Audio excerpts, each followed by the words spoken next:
Video बना लेना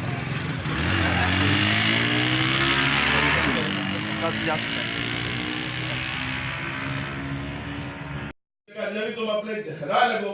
ये भूख से बिलक रहे बच्चे इसलिए ये रो रहे हैं।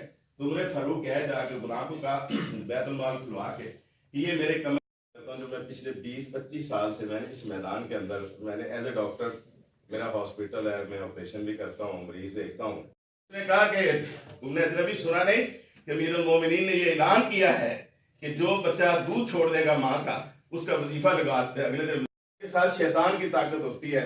तो मैं कभी एक केस के अंदर भी मैं नाकाम नहीं हुआ कि मैं किसी मजलूम को लेकर चला हूं और अल्हम्दुलिल्लाह उसको मैं इंसाफ देकर इस मुआशरे के ठीक है, इसको हम फर्दर इसको डिस्कस करके आप लोगों का टाइम यानी कि हम वेस्ट नहीं करना चाहूंगी। जैसे कि हम लोग को होना चाहिए था वो आज भी बेचारे इस पाकिस्तान के अंदर उनको कोई गिनती शुमार नहीं है। और जो असलन अजनबी तुम अपने हरा लगो। ये भूख से बिलक रहे बच्चे इसलिए ये रो रहे हैं। तुमने फरूक है जाके गुलाम को कहा बैतुल माल खुलवा के कि ये मेरे कमरे करता हूं जो मैं पिछले 20-25 साल से मैंने इस मैदान के अंदर मैंने एज ए डॉक्टर मेरा हॉस्पिटल है, मैं ऑपरेशन भी करता हूँ।